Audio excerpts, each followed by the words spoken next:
Maintenant, je vais vous expliquer un petit peu ce qu'est la pression au niveau microscopique et au niveau macroscopique. Microscopique, donc tout petit, et macroscopique à l'échelle normale de l'homme. Du coup, au niveau microscopique, on a dit que les fluides étaient constitués d'atomes désordonnés. Donc ces atomes vont en gros bouger dans tous les sens. Ils vont donc produire des chocs au niveau des bords du récipient qui les contient, au niveau des parois, si on veut, du récipient qui les contient. Donc c'est exactement ça, ce qu'on appelle la pression au niveau microscopique. Donc c'est le choc des particules du fluide sur les parois du récipient qui les contient. Parce qu'en fait, ils se déplacent et donc ils vont, boum, se cogner à la paroi d'un truc. Et ils vont donc créer des chocs, c'est la pression. Et à l'échelle macroscopique, c'est plus ou moins ça en fait. On la modélise plutôt par une force pressante, donc une force qui presse. Parce que ces chocs, en fait, elles vont presser une surface. Voilà. Et donc, quelles sont les caractéristiques de la force pressante? Donc déjà, elle commence, enfin son point d'application, c'est le centre de la surface pressée. Disons qu'ici, il y a les particules qui pressent. Et donc ça, c'est le truc, l'objet pressé. Et donc en fait, on va modéliser ça plus simplement. On aura ici au centre de l'objet pressé, donc la force, point d'application, centre de l'objet pressé, direction vers l'objet pressé, enfin direction, bon, elle est perpendiculaire à la surface de contact, donc ici elle est perpendiculaire à ça, donc ça devient perpendiculaire à ça. Et comme je disais, en fait, le sens, c'est du fluide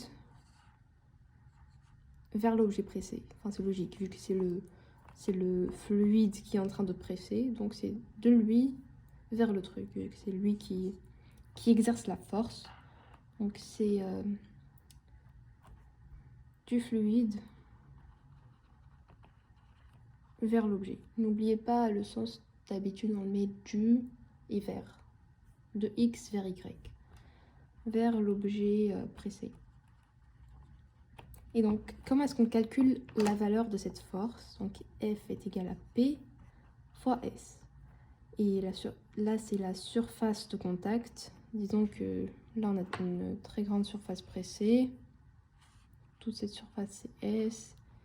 Ou une petite surface pressée. Donc, c'est logique que ça dépende de la surface. Par exemple, si le fluide est sur toutes ces surfaces, ou sur seulement cette toute petite surface, alors la valeur de la force va changer. Mais ça dépend aussi de la pression du fluide. Généralement, elle est exprimée en pascal ou en newton par mètre carré. En gros, la pression, c'est la force exercée sur 1 mètre carré. Donc, c'est pas vraiment ça, mais on peut expliquer ça comme ça.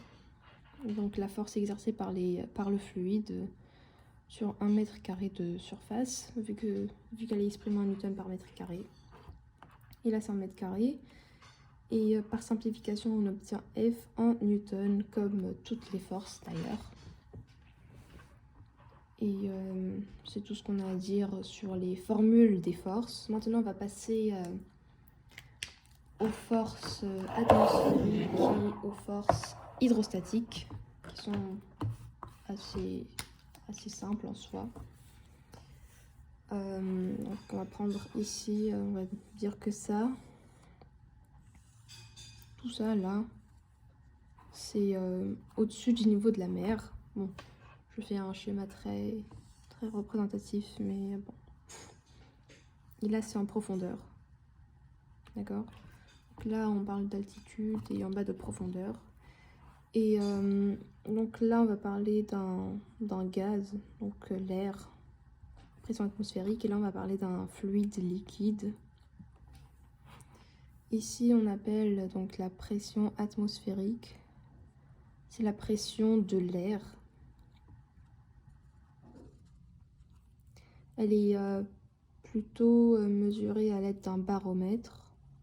Donc c'est l'équivalent d'un pressiomètre, mais qui calcule de 0, enfin les valeurs exactes si on veut. Donc comment se comporte la pression atmosphérique en fonction de l'altitude?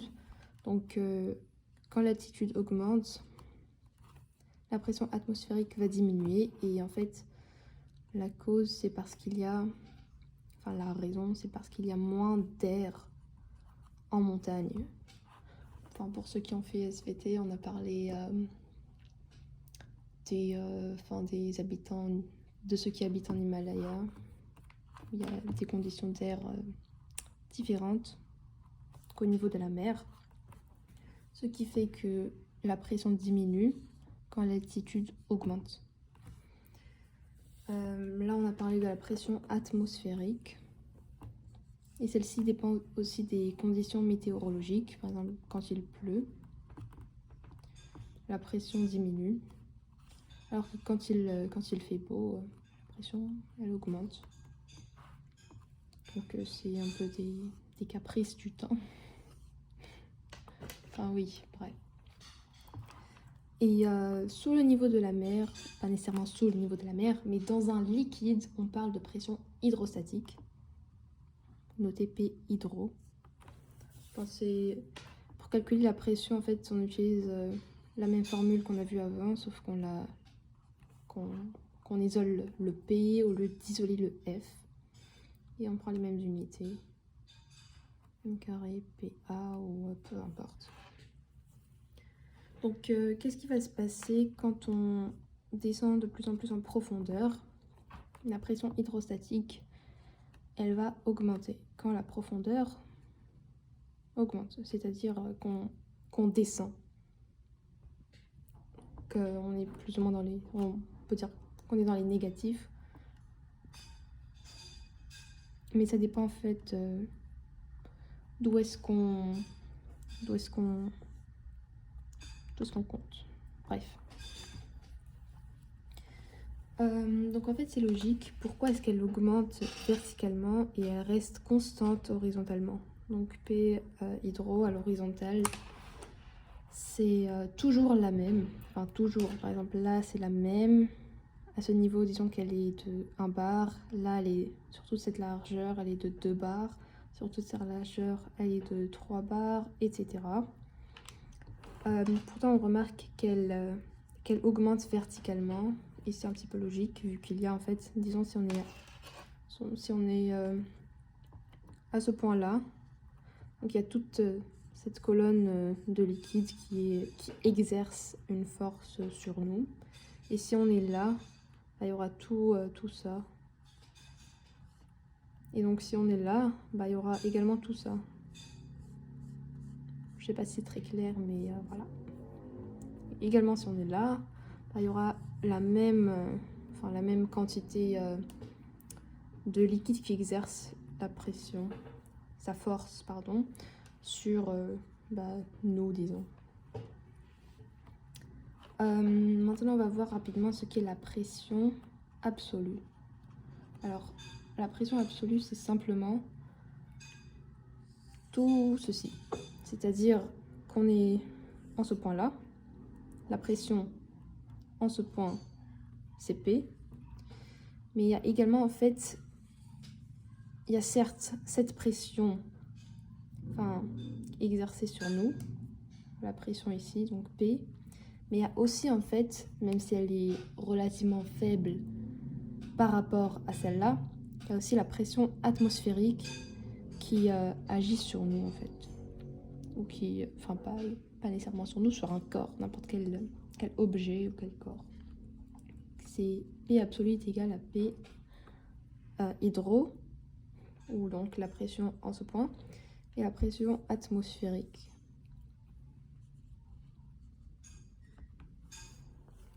Et voilà quoi, c'est tout.